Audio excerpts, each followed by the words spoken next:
సరళత నుండి సంక్లిష్టత, మూర్తం నుండి అమూర్తము, నిర్దిష్ట నుండి సాధారణీకరణం మొదలగు సూత్రాల ఉపయోగము. కరెక్ట్ ఆన్సర్ వచ్చేసి బోధనా వ్యూహం ఎంపికకు. బోధనా విషయాన్ని వివరంగా పరిశీలించుట అవలంబించే ఒక కార్యక్రమమే ప్రక్రియ. జూన్ మాసంలో కురిసిన వర్షపాతానికి సంబంధించిన వివరాలను విద్యార్థి ఒక దినపత్రిక నుండి సేకరించి వాటిని సుదీర్ఘంగా పరిశీలించి గలుగుట అనునవి ఈ రకమైన దృక్పథం. ఆగమనాత్మక దృక్పథం. ప్రత్యక్ష పరోక్ష సమాచారము పొందుటకు అవకాశం ఇచ్చే దృక్పథాలు వరుసగా ఆగమన నిగమన దృక్పథాలు. 9వ తరగతి విద్యార్థులకు గ్రామీణ స్వపరిపాలనా సంస్థలు అను పాఠ్యాంశ బోధనకు ఉత్తమమైన బోధనా పద్ధతి ప్రాజెక్టు పద్ధతి. చరిత్ర, భూగోళం, అర్థశాస్త్రం, పౌరశాస్త్రం మొదలైనవి సాంప్రదాయకంగా తెలిపే శాస్త్రమే సాంఘిక శాస్త్రం అని నిర్వచించిన వారు సెకండరీ విద్యా కమిషన్. పరిసరాల విజ్ఞానం 1, పరిసరాల విజ్ఞానం 2లను రెండింటినీ కలిపి విద్యార్థులకు ఒకే పుస్తకముగా అందించుట ఎవరి ప్రకారం జరిగినది? NCF 2005 ప్రకారం.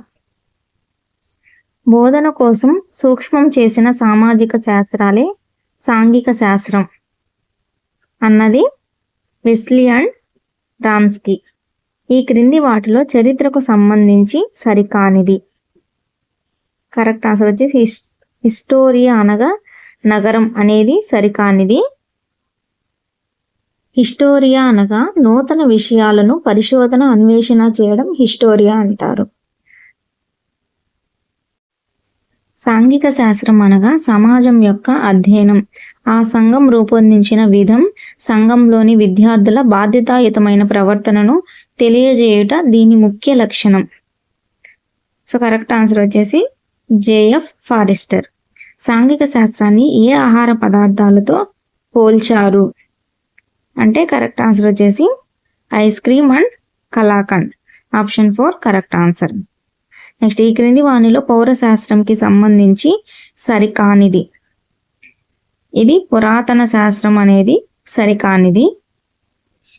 సివిటాస్ అనే లాటిన్ పదం నుండి ఉద్భవించింది. సివిటాస్ అనగా నగరం, నగర రాజ్యం అని అర్థం. సమాజంలో మానవుడు అతని సంబంధ బాంధవ్యాలను గురించి తెలిపే శాస్త్రం పౌరశాస్త్రం. సాంఘిక శాస్త్రం పరిధి ప్రపంచమంతా విశాలమైనది, మానవ జాతి చరిత్రలాగా సుదీర్ఘమైనది అని అన్నది ఎవరు అంటే నికోలస్ రైట్. చారిత్రక, భౌగోళిక, సాంఘిక విషయముల సంబంధముల అధ్యయనమే సాంఘిక శాస్త్రం అని అన్నది జేమ్స్ హమ్మింగ్స్. ఈ క్రింది వానిలో సామాజిక శాస్త్రంకి చెందనిది. ఇది విద్యార్థులకు, బాలబాలికలకు తోడ్పడును అనేది చందని అంశం. నెక్స్ట్, ఒక వ్యక్తి జీవితంలో దిట్ట కావచ్చు, భౌతిక శాస్త్రంలో గొప్ప కావచ్చు, రసాయన శాస్త్రంలో పండితుడు కావచ్చు, కానీ నలుగురితో ఎలా ప్రవర్తించాలో తెలియడం ఒక కళ. ఆ కళను నేర్పేదే సాంఘిక శాస్త్రం అన్నది ఎవరు అంటే ఎంపీ ముఫట్. సాంఘిక శాస్త్రం అంటే భూగోళం, చరిత్ర, అర్థశాస్త్రం, పౌరశాస్త్రంల కలయిక. ఒకవేళ వీటిని వేరుగా బోధించినట్లయితే అసంగతమైన చిత్తు సమాచారాన్ని ఇస్తుంది, కానీ ఎలాంటి అంతర్దృష్టిని మాత్రం కలిగించవు అని అన్నది సెకండరీ కమిషన్. పాఠశాల అనేది సూక్ష్మ రూప భారతదేశం అని అన్నది గాంధీ గారు. సాంఘిక శాస్త్రాన్ని ఒక సమూహంగా అధ్యయనం చేయడం వలన విద్యార్థి సాంఘిక పరిసరాల సర్దుబాటు చేసుకోవడానికి సహకరిస్తుంది. అంతేకాక విశాల దృక్పథం, సామాజిక పరమైన స్నేహం, సోదర భావం, సహకార తత్వం, దయ, సానుభూతి, వనరుల సద్వినియోగం, నూతన విషయాల పట్ల అభిరుచి పెంపొందించడానికి అవకాశం ఏర్పడుతుంది అని అన్నది సెకండరీ విద్యా కమిషన్. వివిధ పరిణామ క్రమంలో మానవునికి ఎదురైన సమస్యలను ఎదురు కాకుండా చూడటం, ఒకవేళ ఎదురైతే వాటిని పూర్వము కన్నా ఏ విధంగా చాకచక్యంగా ఎదుర్కొనాలో తెలిపే శాస్త్రమే చరిత్ర. ఈ క్రింది వానిలో భూగోళ శాస్త్రంకి చెందనిది. జియోగ్రాఫియా అనే రెండు కూడా లాటిన్ పదాల నుండి పుట్టినది అనేది చందని అంశం. జియోగ్రాఫియా అనే రెండు కూడా గ్రీకు పదాల నుండి పుట్టినవి. ముఖ్యమైన శాస్త్రం అని దేనిని అంటారు? జాగ్రఫీని. బేసిక్ ఎడ్యుకేషన్లో భాగంగా మన దేశంలో కూడా సాంఘిక శాస్త్రంలో బోధించాలని మొదటిగా ప్రతిపాదించిన వ్యక్తి గాంధీ. ఎన్సిఎఫ్ 2005 ఎవరి సూచనల ఆధారంగా బోధనలో స్థాయిల వారీగా వర్గీకరణ చేసి బోధించాలని తెలిపినది? యశ్పాల్ కమిటీ. ఈ క్రింది వానిలో సామాజిక శాస్త్రాల రాణి. ఎకనామిక్స్. ఈ క్రింది వానిలో చరిత్రకు సంబంధించి సరికానిది? హిస్టోరియా అనగా నగర రాజ్యం అనేది సరికాని అంశం. హిస్టోరియా అంటే నూతన విషయాలను పరిశోధన అన్వేషణ చేయడం హిస్టోరియా.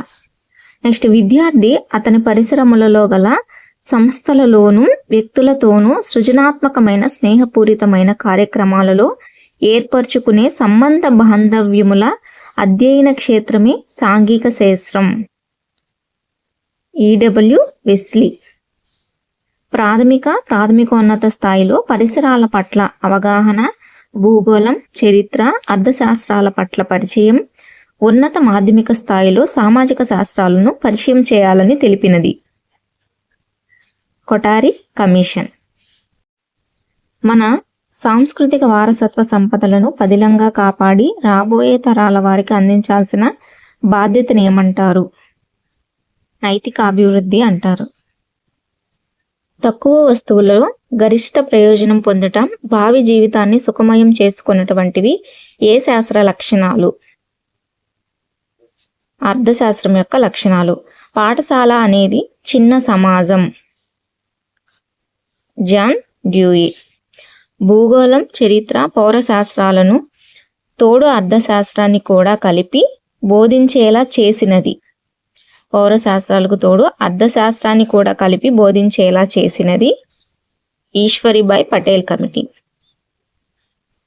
1-2 తరగతులకు ఉపాధ్యాయ కరదీపికల ఆధారంగా 3-5 తరగతులకు పరిసరాల విజ్ఞాన వాచకాన్ని రూపొందించాలి అని తెలిపినది ఈశ్వరీబాయి పటేల్ కమిటీ.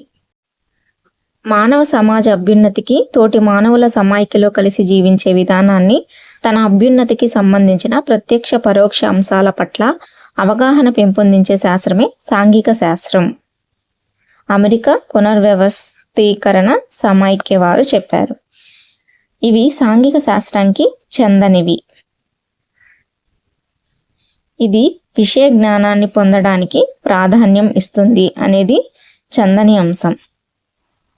కనుగొనిన అంశాలను శ్రద్ధగా చదవడం దీని ముఖ్య లక్షణం.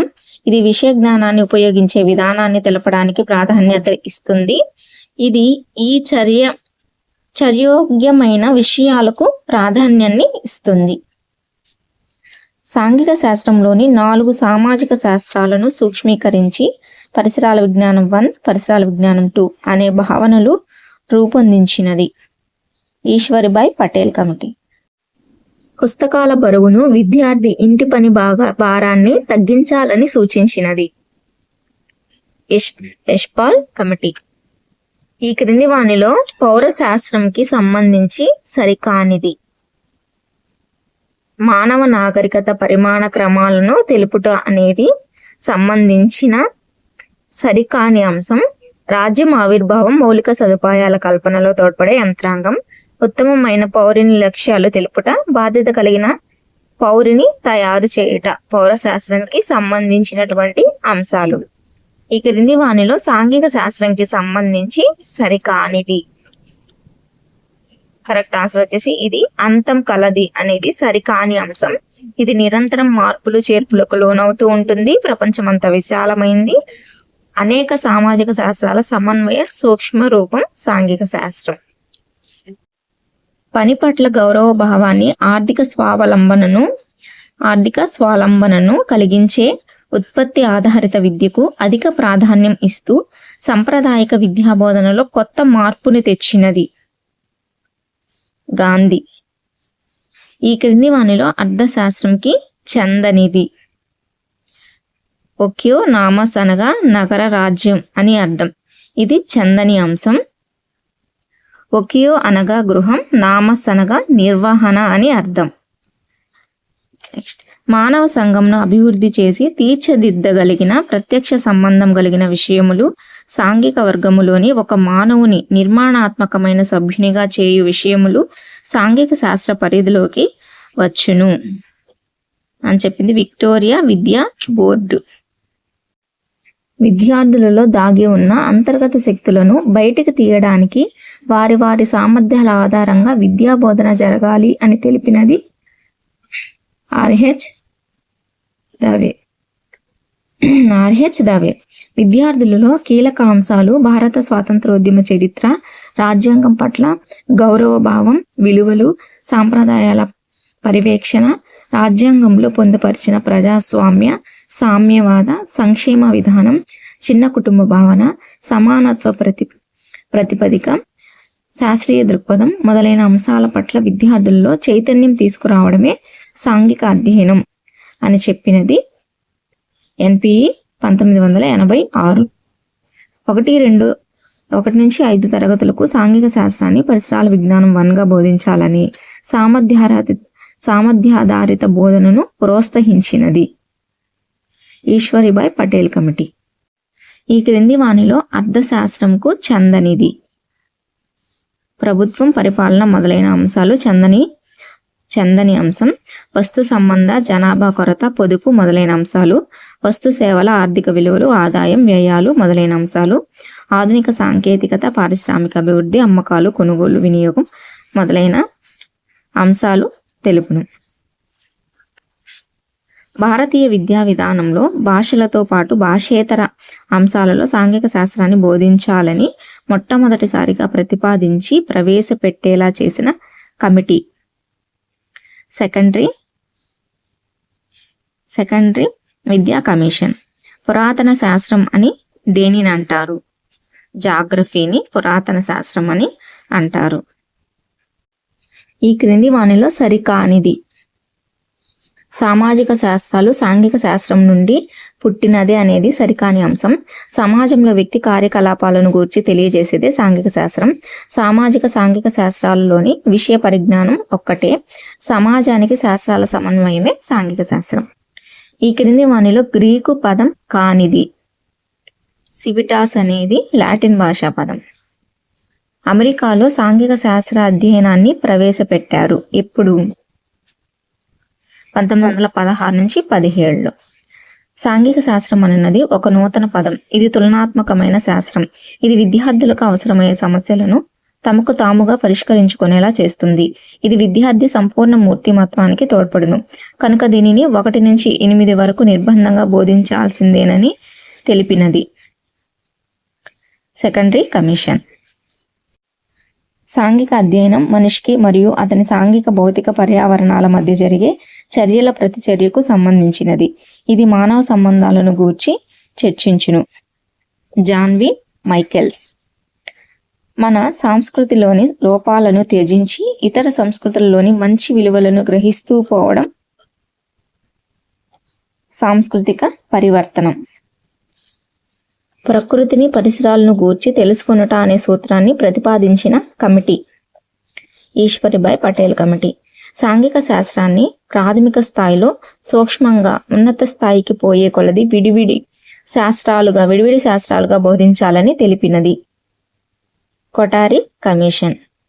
కుటుంబం, ఇరుగు పొరుగు, జిల్లా, రాష్ట్రం, దేశం, అంతర్జాతీయ స్థాయి వరకు విషయ పరిజ్ఞానం, అవగాహన, వినియోగం, నైపుణ్యం, సోదరతత్వం మొదలైన అంశాల పట్ల అభిరుచి పెంపొందించడానికి అవకాశం ఉండే శాస్త్రం సాంఘిక శాస్త్రం అన్నది కొఠారి కమిషన్. ఈ క్రింది వానిలో సామాజిక శాస్త్రంకి చెందనిది. ఇది విషయ జ్ఞానాన్ని ఉపయోగించే విధానాన్ని తెలుపును అనేది చెందని అంశం. పరిశోధనలు, అన్వేషణ ఫలితంగా అభివృద్ధి చెందాయి. ఇది సిద్ధాంత చర్చకు ప్రాధాన్యతనిస్తాయి. అలాగే ఇవి మానవ సంబంధాలను గురించి నూతన అంశాలను కనుక్కోవడం జరుగును. ఇవి 3 కూడా సామాజిక శాస్త్రంకి చెందిన అంశాలు. యశ్పాల్ కమిటీ సూచనల ఆధారంగా మానవ విలువలు, సాంఘిక విలువలు ఏ స్థాయిలో బోధించాలి అంటే 1 నుంచి 5. సాంఘిక శాస్త్రం ఏ పద్ధతిలో ఏర్పడినది అంటే సమైక్య పద్ధతిలో. ప్రభుత్వం ప్రజల యొక్క క్రమశిక్షణాయుత జీవితం, వారి యొక్క హక్కులు, బాధ్యతలు మొదలైనవి తెలిపే శాస్త్రమే సివిక్స్. నిమ్న దళిత వర్గాల అభ్యున్నతి, ఆర్థిక సాంఘిక సవాళ్లు, పరిష్కార మార్గాలకై ఆలోచనను, క్రియాత్మకతను పెంపొందించాలనే దశ. 8 నుంచి 10. కృత్యాధార బోధనను ప్రోత్సహించి సాంఘిక శాస్త్ర పరిజ్ఞానాన్ని కుటుంబ స్థాయి నుండి అంతర్జాతీయ స్థాయికి తీసుకుపోవాలి అని చెప్పినది కొఠారి కమిషన్. పరిసరాలను గూర్చి తెలుసుకోవడం, అధ్యయనం చేయడం, పరిరక్షణ అనే మౌలిక సూత్రాలను అనుసరించి 1 నుంచి 5 వరకు పరిసరాల విజ్ఞానం 1 అని, 6 నుంచి పై తరగతులకు సాంఘిక శాస్త్రాల పరిశీలనాత్మక కృత్యాధార భాగస్వామ్య పద్ధతులను ప్రోత్సహించాలని సూచించినది ఈశ్వరిబాయి పటేల్ కమిటీ. ఉన్నత ప్రమాణాలు, వృత్తి విద్యలు అదనంగా బోధించాలి. 11, 12. ఈ క్రింది వానిలో చరిత్రకు సంబంధించని విషయం. హిస్టోరియా అనేది లాటిన్ పదం నుండి వచ్చినది అనేది రాంగ్ ఆన్సర్ అండి. హిస్టోరియా అనేది గ్రీకు పదం నుండి వచ్చినది. భారతీయ విద్యా విధానంలో సాంఘిక శాస్త్రం అనే పదం నూతనమైనది అని చెప్పింది సెకండరీ కమిషన్. పౌరనీతి శాస్త్రంకి బదులు రాజనీతి శాస్త్రాన్ని బోధిస్తూ ప్రభుత్వ స్వరూపాలు, స్థానిక స్వపరిపాలన పట్ల అవగాహన కలిగించాల్సిన స్థాయి. 6 నుంచి 7.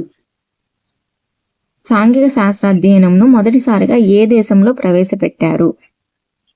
అమెరికా. వ్యవహారిక సత్తావాదం. సాంఘిక శాస్త్రాన్ని భారతదేశంలో ప్రవేశపెట్టాలని గట్టిగా ప్రతిపాదించి అమలు అయ్యేలా జాగ్రత్త తీసుకున్నది సెకండరీ విద్యా కమిషన్. సాంఘిక శాస్త్ర ఉద్దేశానికి సంబంధించిన అంశం కానిది. కేవలం చరిత్ర అధ్యయనం అనేది సంబంధించినటువంటి అంశం. విద్యార్థిని మంచి పౌరునిగా తీర్చిదిద్దుట, సమాజ అధ్యయనం, సర్వతోముఖ అభివృద్ధి చెందినటువంటి అంశాలు. పరిసరాల విజ్ఞానాన్ని EVS 1, EVS 2లుగా విభజించి బోధించాలి అని చెప్పినది ఈశ్వరిబాయి పటేల్ కమిటీ. చారిత్రక సాంఘిక విషయాల మధ్య సంబంధాలు, అంతర సంబంధాల అధ్యయనమే సాంఘిక శాస్త్రం అన్నది జేమ్స్ హెమింగ్స్. సాంఘిక శాస్త్రం ప్రపంచమంత విశాలమైనది, భూమి పుట్టుక అంతటి పురాతనమైనది అన్నది నికోలస్ రైట్. పరిసరాల విజ్ఞానాన్ని EVS 1, EVS 2లుగా కాకుండా ఏకం చేసి బోధించాలి అని చెప్పినది NCF 2005. పాఠశాల ఒక చిన్న భారతదేశం అన్నది గాంధీజీ. నేను, నాది అనే భావన కుటుంబం నుంచి మొదలై మనది, మనం, మనందరం అనే విశ్వవ్యాప్తమైన విలువలు స్పృశించేలా సాంఘిక శాస్త్రం దోహదపడుతుంది అన్నది కొఠారి కమిషన్. పరిసరాల గూర్చి తెలుసుకోవడం కోసం 1-2 తరగతులకు పరిసరాల ద్వారా అభ్యసనం పేరుతో, 3-5 తరగతులకు పరిసరాల విజ్ఞానం పేరుతో, పరిసరాల కోసం అధ్యయనం పేరుతో 6 నుంచి 10 తరగతుల సాంఘిక శాస్త్రం పేరుతో బోధించాలి అని చెప్పినది ఈశ్వరిబాయి పటేల్ కమిటీ. SUPWను ప్రవేశపెట్టాలని సూచించింది ఈశ్వరిబాయి పటేల్ కమిటీ. ప్రజాస్వామ్య పౌరసత్వం అభివృద్ధి సాంఘిక శాస్త్రం యొక్క ముఖ్య లక్షణం అని చెప్పింది జాన్ బి మైకెల్స్. సామర్థ్యాలను రూపొందించినది వచ్చేసి MA ముఫట్.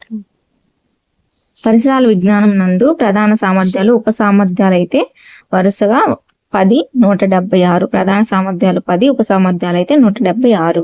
ఒక వ్యక్తి ఎంత గొప్ప గణితవేత్త, శాస్త్రవేత్త అయినప్పటికీ సమాజంలో ఎలా మెలగాలో తెలియజేస్తుంది. అదే సాంఘిక శాస్త్రం అని చెప్పినది MA మఫట్. ఖగోళ శాస్త్రం, చరిత్ర, పౌర నీతి శాస్త్రం, అర్థశాస్త్రాల క్రమబద్ధ కలయికే సాంఘిక శాస్త్రం అని చెప్పినది సెకండరీ విద్యా కమిషన్. సమాజంలోని వ్యక్తులు లేదా సంస్థల్లో స్నేహపూరిత కార్యక్రమాల్లో పాల్గొనేలా సాంఘిక శాస్త్రం దోహదపడుతుంది అని చెప్పినది EV వెస్లీ. ప్రకృతి సంపదను, వనరులను జాగ్రత్తగా సంరక్షించుకొని తర్వాత తరాలకు అందించాల్సిన బాధ్యత మనపై కలదు. దాన్ని ఏ విధంగా పిలుస్తారు అంటే పరిపోషిత వికాసాభివృద్ధి అని పిలుస్తారు.